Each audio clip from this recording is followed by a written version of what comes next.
میں نے آج گفتگو یہ کرنی ہے کہ اللہ تعالیٰ کے عجائب قدرت کی نشانیاں جس لیے اللہ نے اپنے محبوب کو بلایا تھا وہ کیا تھیں اور اللہ نے اپنے محبوب کو کیا دکھایا۔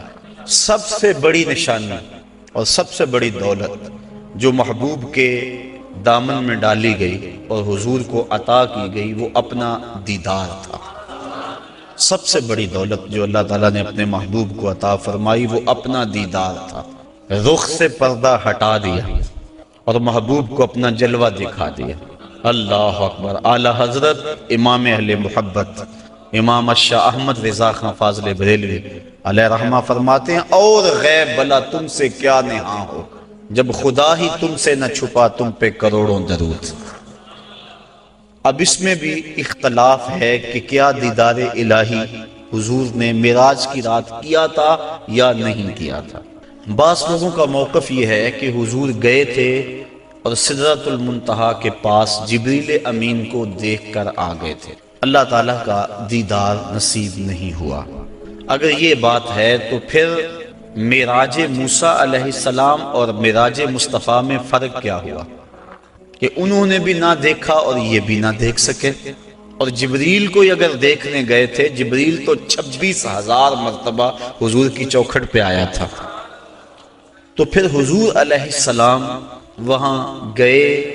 اللہ تعالیٰ نے سورہ نجم کے اندر بیان فرمایا کہ ما کذب الفؤاد ما رأى، ما کذب الفؤاد ما رأى، جو آنکھ نے دیکھا دل نے اس کی تکذیب نہیں کی بلکہ تصدیق کر دی۔ تصدیق کون کرتا ہے؟ ایک شخص اچانک یہاں نظر آئے اور میں گمان کروں کہ یہ فلاں شخص ہے، تو میں آپ سے پوچھوں جناب یہ وہی ہے؟ تو جس نے اسے دیکھا ہوگا، جو اسے پہچانتا ہوگا، وہی کہے گا نا جناب ہاں یہ وہی ہے۔ اور جس نے میری طرح پہلی مرتبہ دیکھا ہے وہ تصدیق تو نہیں کر سکتا۔ تصدیق تو وہ کرتا ہے جس نے پہلے دیکھا ہو۔ اب اللہ قرآن میں کہتا ہے ما کذب الفؤاد ما رأى، جو آنکھ نے دیکھا دل نے اس کی تائید کی۔ آنکھ نے دل سے پوچھا یہ وہی ہے، تو دل نے کہا ہاں وہی ہے جو درد بن کے رہتا تھا۔ تو معلوم ہوا کہ قلب مصطفیٰ پہلے دیکھ چکا تھا، آنکھ نے آج دیکھا تھا۔ تو جس کو دل نے دیکھا ہو جب آنکھ اسے دیکھ لے تو اسے معراج کہتے ہیں۔ تو باقی رہا بات دل کے دیکھنے کا، امام عبد الوہاب شعرانی علیہ رحمہ آپ فرماتے ہیں کہ حضور علیہ السلام کو 34 مرتبہ معراج ہوا ہے۔ 33 مرتبہ حضور کو قلبی اور روحانی معراج ہوا ہے اور 1 مرتبہ سر کی آنکھوں سے اپنے رب کو دیکھا ہے۔ تو دل تو پہلے بھی جلوے پا چکا تھا، دل کو پہلے بھی انوار کی دولت ملی تھی، اور آنکھ نے آج پہلی بار دیکھا تھا۔ تو جو دل میں ہو جب سامنے آ جائے تو اسے معراج کہتے ہیں۔ تو ما کذب الفؤاد ما رأى، آنکھ نے جو دیکھا پھر دل نے اس کی تائید کر دی، تصدیق کر دی، تردید نہیں کی۔ اس پر علماء کی ابحاث ہیں، گفتگو ہے۔ حضرت امام احمد بن حنبل سے کسی نے پوچھا کیا لیلۃ المعراج کو محبوب علیہ السلام نے اپنے رب کو دیکھا؟ آپ نے فرمایا رآہ رآہ رآہ حتی انقطع نفسہ، آپ نے فرمایا ہاں دیکھا ہاں دیکھا، اتنی بار یہ لفظ کہے کہ آپ کی سانس ٹوٹ گئی۔ کہا وہ گئے دیکھنے تھے اور دیکھ کر آئے تھے۔ اور اللہ تعالیٰ جل شانہ نے سورہ نجم کے اندر اس بات کو بڑی تفصیل کے ساتھ بیان فرما دیا کہ ارشاد فرمایا ما کذب الفؤاد ما رأى، جو آنکھ نے دیکھا دل نے اس کی تصدیق کی۔ افتمارونہ علی ما یری، تو کیا تم ان سے ان کے دیکھے ہوئے پر جھگڑتے ہو، تم بحث کرتے ہو ان کے دیکھے ہوئے پہ؟ آگے سنیے ذرا قرآن نے کیا کہا، وَلَقَدْ رَآهُ نَزْلَةً أُخْرَى، اچھا پھر سنو اس نے 1 بار نہیں 2 بار دیکھا۔ تم ان کے دیکھے پہ جھگڑتے ہو کہ دیکھا کہ نہیں دیکھا؟ افتمارونہ، کیا تم ان سے بحث کرتے ہو؟ الا، اس بات پر، ما یرا، انہوں نے جو دیکھا۔ کہا وَلَقَدْ رَآهُ نَزْلَةً أُخْرَى، تو انہوں نے 2 مرتبہ دیکھا۔ اللہ اکبر۔ اور پھر آگے چل کے ارشاد فرمایا ما زاغ البصر وما طغى، اور ایسا دیکھا کہ آنکھ بھی نہیں جھپکی، آنکھ بھی نہیں جھپکی، نہ آنکھ جھپکی نہ حد سے بڑی۔ جب بندہ سورج کو دیکھتا ہے تو نظر چندھیا جاتی ہے اور دیکھ نہیں پاتا۔ حضرت موسیٰ علیہ السلام جلال خداوندی کی تاب نہ لا سکے، خرّ موسیٰ صاعقہ، قرآن نے کہا نا، زمین پہ بے ہوشی ہوئی اور تشریف لے آئے، اور جب سر اٹھایا اٹھے، انی تبت الیک کے نغمے گانے لگے۔ لیکن یہاں کیا ہے؟ آنکھ بھی نہیں جھپکی، اور آنکھ میں طغیانی اور سرکشی بھی نہیں آئی۔ یہ کون کہہ رہا ہے؟ مالک کہہ رہا ہے کہ ایسا دیکھا کہ آنکھ بھی نہیں جھپکتا، نہ حد سے بڑھتی ہے آنکھ اور نہ آنکھ چندھیاتی ہے۔ دنیا پہ ضابطہ یہ ہے کہ جب کسی منظر کو کوئی ناظر دیکھے تو ناظر منظر کی تعریف کرتا ہے۔ گرمیوں میں آپ شمالی علاقہ جات میں نکل جاتے ہیں، وادی کیلاش میں چلے جاتے ہیں، سواد، کاغان، کتنی خوبصورت وادیاں اللہ نے پاکستان کو عطا فرمائی ہیں۔ وہاں آپ جاتے ہیں، جب واپس پلٹتے ہیں تو دوستوں کے سامنے منظر کشی کرتے ہیں کہ پہاڑوں سے اترتی ہوئی آبشاریں، گنگناتی ہوئی ندیاں، اور درختوں کی وہ قطاریں پریوں کی صورت کے اندر پہاڑوں پہ موجود تھی۔ برف پوش وادیوں کا بھی تذکرہ کرتے ہیں، اٹکیلیاں کرتے ہوئے دریاؤں کے پانیوں کا تذکرہ کرتے ہیں۔ آپ پلٹ کے آ کے منظر نگاری کرتے ہیں کہ حد ہو گئی، کیسا حسن تھا۔ علامہ اقبال علیہ رحمہ جب ان علاقوں میں گئے، کشمیر کے علاقوں میں، تو انہوں نے آ کر کہا، من خدا را آنجا دیدم بے حجاب، لوگوں میں اس کو وہاں بے حجاب دیکھ کر آیا۔ اللہ اکبر! تو وہ کیسا منظر ہے، بندہ دیکھتا ہے تو دیکھنے والا منظر نگاری کرتا ہے۔ لیکن دنیا کا ضابطہ یہاں یہی رہا ہے کہ ناظر منظر کی تعریف کرتا ہے، واہ واہ کیسا منظر تھا، نظر کہتی ہے واہ واہ کیسا منظر تھا۔ لیکن پہلی مرتبہ ایسا ہوا جب نگاہ مصطفیٰ نے جمال خدا کو دیکھا تو منظر پکار اٹھا، ما زاغ البصر وما طغی، واہ واہ کیسی آنکھ ہے، نہ بھٹکتی ہے نہ بہکتی ہے۔ اللہ اکبر! تو منظر نے پہلی مرتبہ نظر کی تعریف فرمائی، تو ایسا دیکھا کہ ایسا کسی نے نہیں دیکھا ہوگا جیسا مصطفیٰ نے دیکھا۔ اللہ تعالیٰ نے اپنے محبوب علیہ السلام کو فرمایا، یا محمد انت وانا وما سوا ذالک خلقت لاجلک، محبوب ایک تو ہے، ایک میں ہوں، اور اس کے علاوہ جو کچھ ہے میں نے تیرے لیے پیدا کیا۔ تو حضور علیہ السلام نے جواباً عرض کی، اللہم انت وانا وما سوا ذالک ترکتہ لاجلک، مالک ایک تو ہے، ایک میں ہوں، اور اس کے علاوہ جو کچھ تو نے میرے لیے پیدا کیا سب کچھ تیرے لیے چھوڑ آیا ہوں۔ اللہ تعالیٰ نے اپنے محبوب کو بہت کچھ دیا، جھولیاں بھر دی، ہماری عقلیں احاطہ نہیں کر سکتی۔ امام حقی لکھتے ہیں 70,000 اسرار تھے، 70,000 رموز اور 70,000 حکایتیں، بہت کچھ عطا کرنے کے بعد فرمایا، محبوب یہ تو میں نے تجھے اپنی مرضی سے دیا، اب تو بتا تیری چاہت کیا ہے۔ بیما اشرفک یا احمد صلی اللہ علیہ وسلم، اس کو امام غازی نے بھی لکھا، ملا جیون تفسیرات احمدیہ میں لکھتے ہیں، باقی لوگوں نے بھی اس کو لکھا، کہا بیما اشرفک یا احمد، اے محبوب بتا تجھے کیا عطا کروں، تیری اپنی چاہت اور ڈیمانڈ کیا ہے۔ اب ایک منٹ کے لیے میں آپ کو اختیار دے دوں، مجھے اختیار دیا جائے کہ مانگو کیا مانگنا ہے، تو ہمارے سوال سے ہماری ذہنی اپروچ کی خبر ہو جائے گی، کس کی سوچ کتنی بلند ہے، کیا مانگتا ہے۔ کسی کے سوال سے اس کے اندر کی کیفیت سمجھ میں آ جاتی ہے، کسی کی عظمت کا اندازہ کرنا ہو تو اس کے سوال سے اندازہ کیا جا سکتا ہے۔ اب اللہ نے اپنے محبوب کو اختیار دیا کہ محبوب مانگ کیا مانگتا ہے۔ اب دیکھیے حضور کا انتخاب کہ حضور نے کیا مانگا۔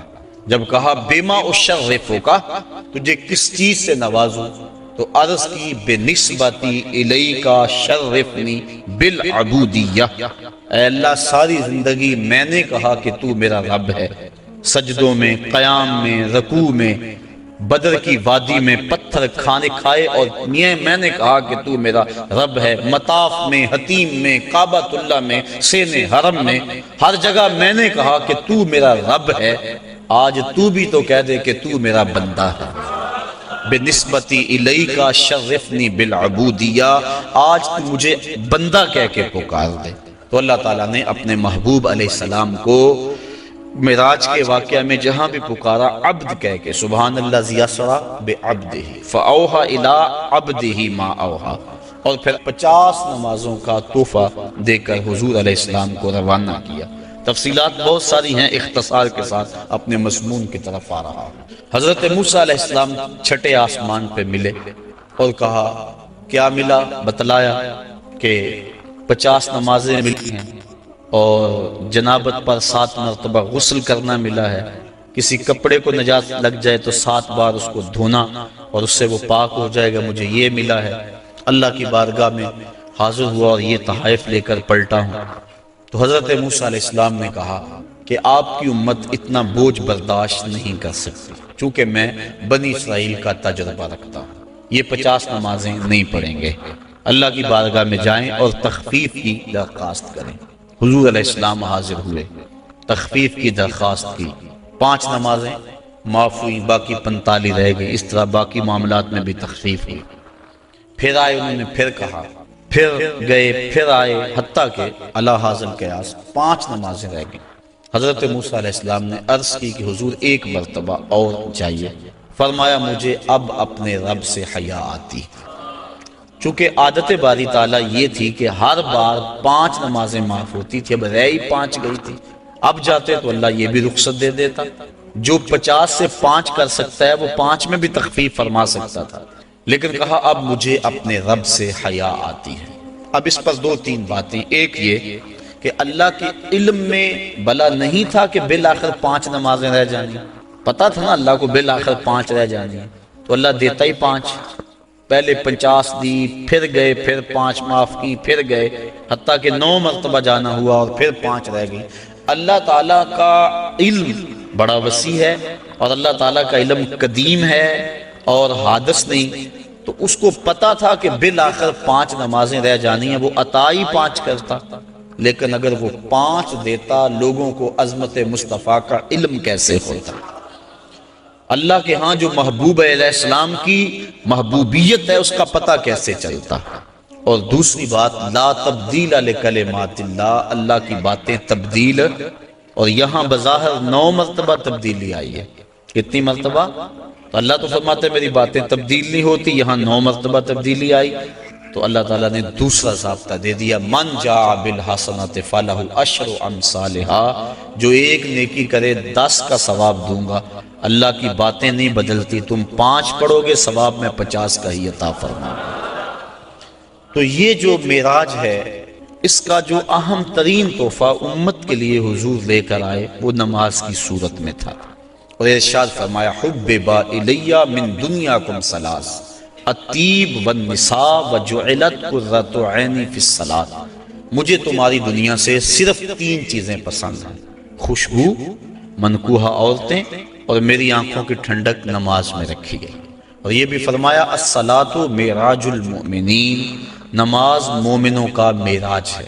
اللہ اکبر۔ اور یہ بھی ارشاد فرمایا جس نے نماز قائم کی اس نے دین کو قائم کیا، جس نے نماز گرا دی اس نے دین گرا دیا۔ اور صحابہ فرماتے ہیں ہم مومن اور کافر کے درمیان فرق نماز سے کرتے تھے، جو نماز پڑھتا ہم سمجھتے مومن ہے تبھی تو پڑھتا، اور جو نماز نہ پڑھتا ہم سمجھتے کافر ہے تبھی نہیں پڑھتا۔ اور کل قیامت کے دن اللہ تعالیٰ سب کو ارشاد فرمائے گا کہ مجھے سجدہ کرو۔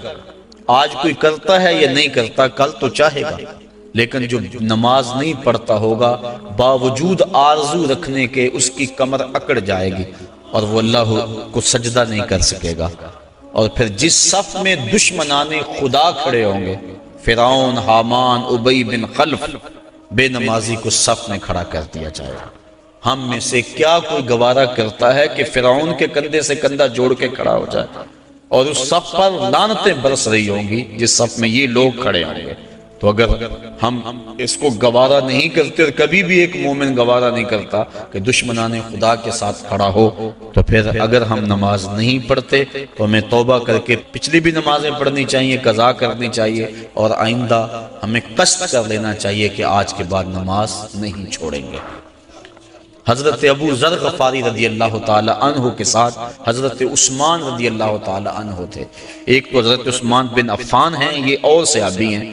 کہتے ہیں کہ ہم اکٹھے جا رہے تھے، راستے کے اندر ایک درخت آیا جس کی ایک شاخ لٹک رہی تھی جس کے اوپر زرد پتے تھے۔ حضرت ابو ذر نے ان کو پکڑ کے شاخ کو زور سے جنبش دی، جتنے بھی پتے تھے زرد وہ گر گئے اور شاخ اریاں ہو گئی۔ میں اس منظر کو دیکھ کے محظوظ ہوتا رہا۔ پھر حضرت ابو ذر غفاری میری جانب متوجہ ہوئے اور کہنے لگے، اے عثمان، تو نے پوچھا نہیں کہ میں نے اس شاخ کو یوں پکڑ کے جھٹکا کیوں دیا ہے؟ تو کہتے ہیں میں نے کہا اچھا پھر آپ بتا دیں کہ آپ نے شاخ کو جھٹکا کیوں دیا ہے؟ کہا ایک دن میں حضور کے ساتھ جا رہا تھا، راستے میں ایسا ہی ایک درخت آیا اور اس کی شاخ تھی جس پہ زرد پتے تھے۔ آقا کریم نے اس کو پکڑ کے جنبش دی، پتے یوں ہی جھڑ گئے۔ میں اس منظر کو دیکھ رہا تھا، آقا کریم نے میری طرف دیکھ کر کہا، ابو ذر تو نے پوچھا نہیں میں نے شاخ کو جنبش کیوں دی ہے؟ تو میں نے یوں عرض کی، حضور آپ بتا دیں کہ آپ نے کیوں جنبش دی؟ تو کہا، اے ابو ذر، جس طرح میں نے شاخ کو جنبش دی اور سارے پتے جھڑ گئے، اس طرح جب کوئی بندہ نماز کے لیے کھڑا ہو جاتا ہے سارے گناہ جھڑ جاتے ہیں۔ آقا کریم علیہ السلام نے معراج کی رات جو خاص چیزیں دیکھیں اور امت کو بیان فرمائیں، لِنُرِيَهُ مِنْ آیاتنا، اور معراج کا مقصد تھا محبوب کو بہت کچھ دکھلانا، سب سے بڑی دولت اپنا دیدار اور بہت کچھ۔ جنت دوزخ کا جو ہے حضور نے مشاہدہ کیا تو حضور نے کچھ لوگوں کو دیکھا کہ ان کے سر پتھر کے ساتھ کچلے جا رہے تھے اور پھر اس کے بعد پھر وہ ٹھیک ہو جاتے، پھر دوبارہ ان کو کچلا جاتا۔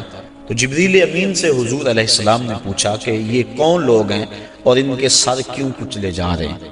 تو جناب جبریل امین نے عرض کی کہ حضور یہ وہ لوگ ہیں کہ جن کے سر نماز کی وجہ سے بوجھل رہا کرتے تھے اور آج ان کو یہ سزا دی جا رہی ہے۔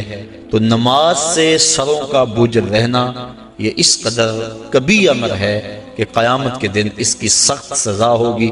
آپ نے علماء سے سینکڑوں بار یہ سنا، اول ما یحاسب بہ العبد یوم القیامہ الصلاۃ، قیامت کے دن بندے سے سب سے پہلا سوال نماز کا کیا جائے گا، اور اگر پہلا سوال کا جواب ہی نہ آیا اگلی باتیں تو بعد میں ہیں، اس لیے ہمیں قصد کرنا چاہیے کہ آج کے بعد نماز نہیں چھوڑیں گے۔ حضور علیہ السلام نے معراج کی رات ایک شخص کو دیکھا، لکڑیوں کا ایک بہت بڑا گٹھا تھا جس کو اٹھانے کی کوشش کرتا تھا لیکن اس سے وہ اٹھایا نہیں جاتا تھا، بھاری تھا، اس کی طاقت سے زیادہ تھا، لیکن اس کے باوجود وہ دائیں بائیں سے لکڑیاں اس کے اندر شامل کرتا تھا۔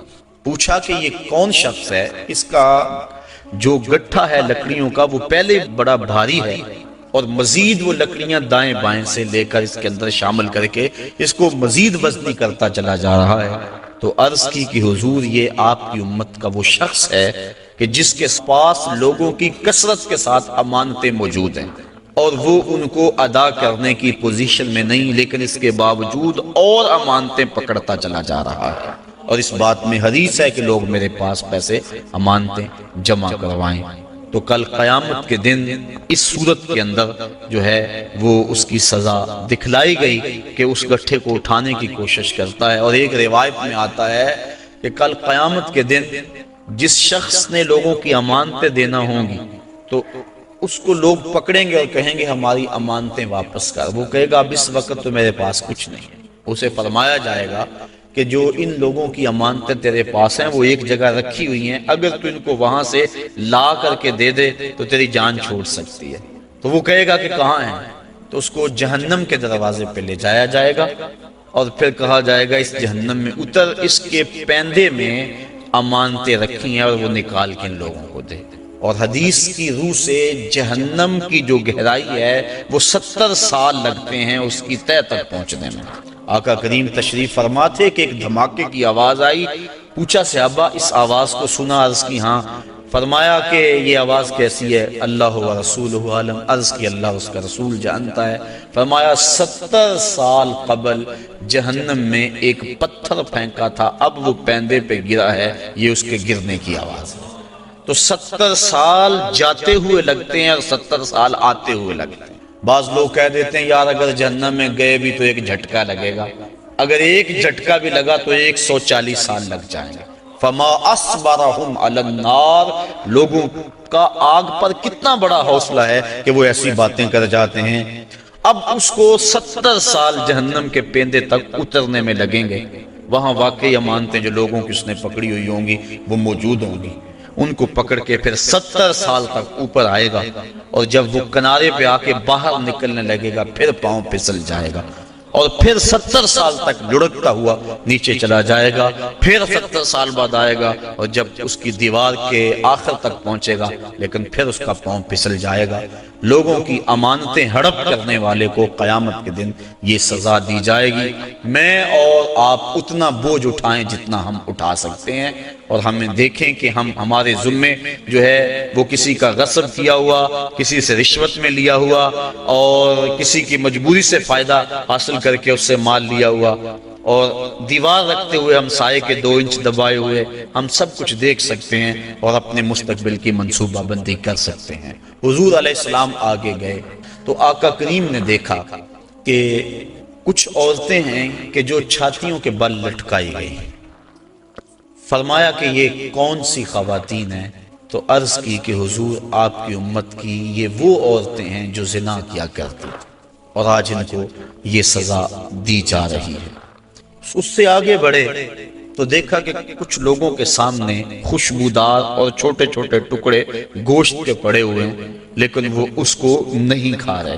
آگے بدبودار اور متعفن کھانا پڑا ہوا ہے، گوشت پڑا ہوا ہے، وہ اس کو کھا رہے ہیں۔ پوچھا کہ یہ کون لوگ ہیں؟ تو جبریل نے عرض کی کہ آپ کی امت کے یہ وہ لوگ ہیں کہ جن کو حلال بیویاں میسر تھی لیکن اس کے باوجود وہ بازاری عورتوں سے اپنا منہ کالا کیا کرتے تھے، تو کل قیامت کے دن ان کو سخت سزا دی جائے گی۔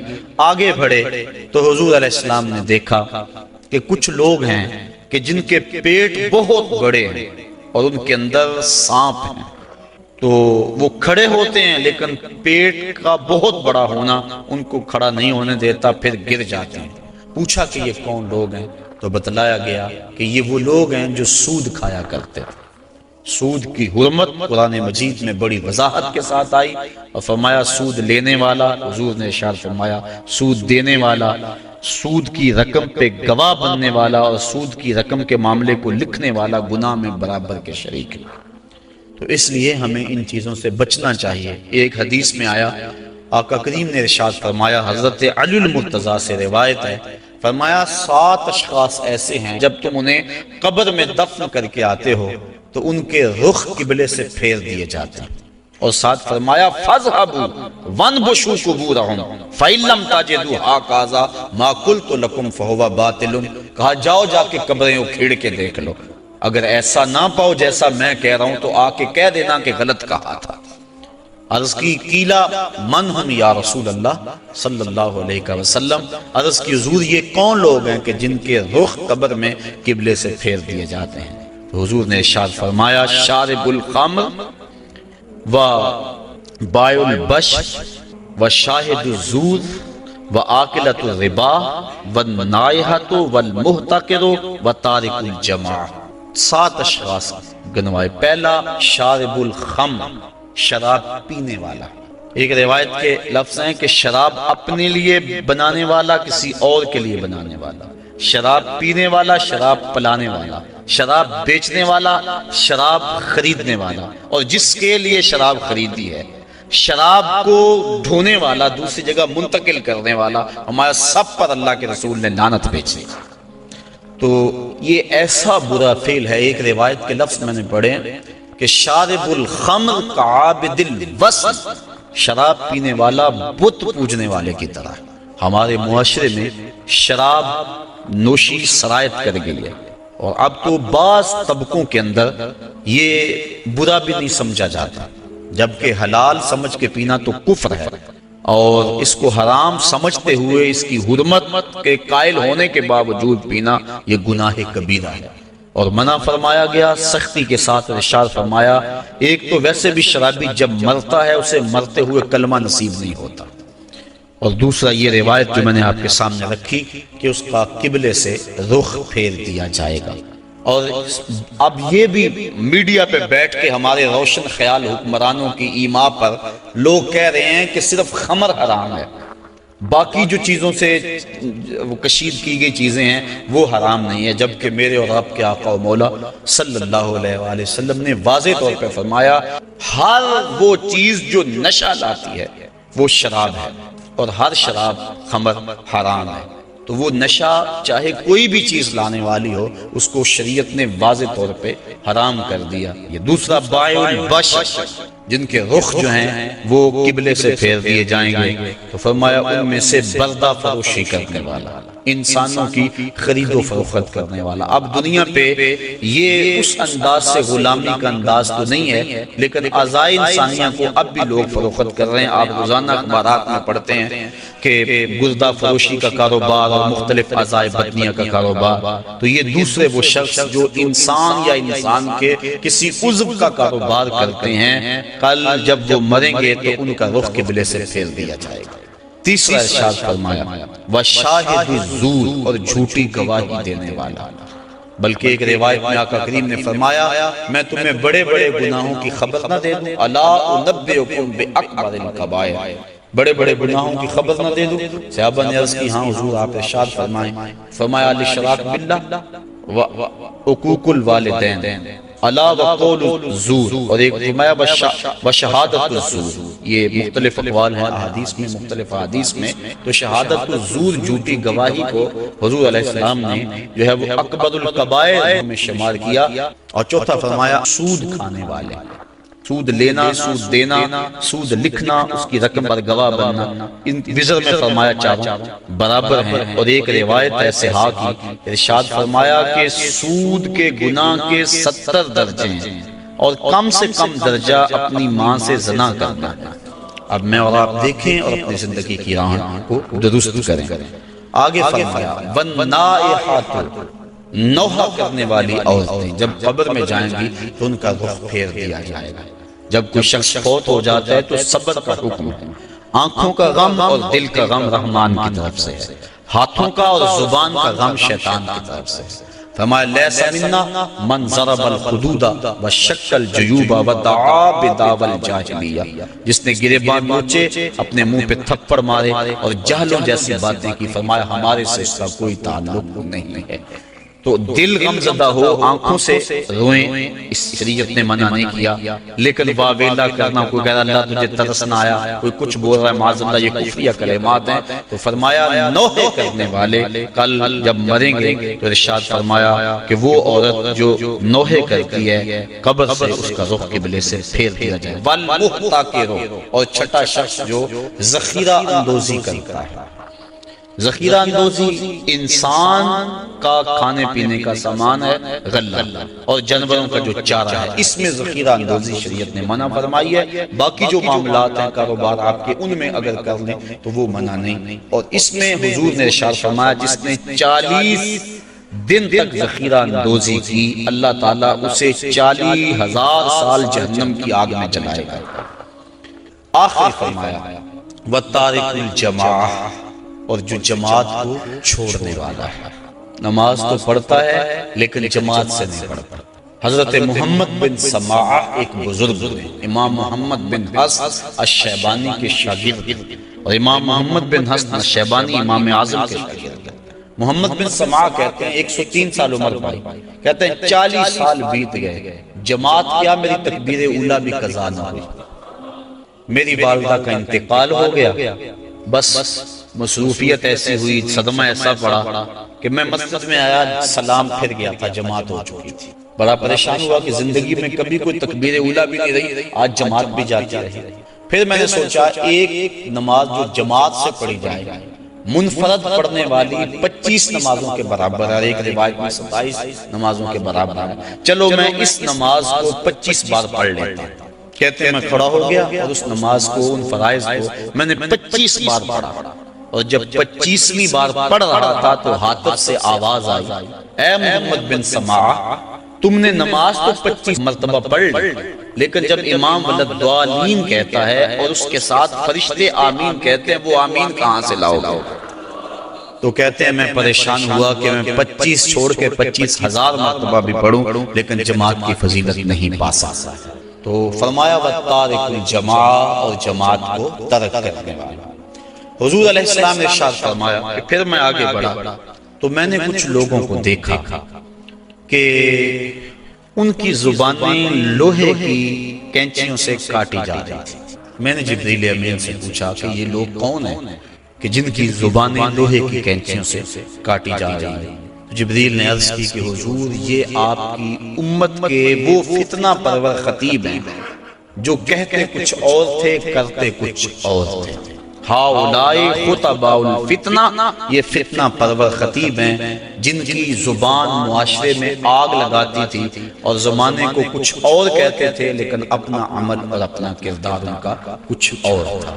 اس لیے منبر و محراب کے جو وارث ہیں ان کو ایک ایک لفظ جو ہے وہ تول کے بولنا چاہیے اور اس پر پہلے عمل ہو تو لفظ لوگوں کے دلوں میں اترتے ہیں۔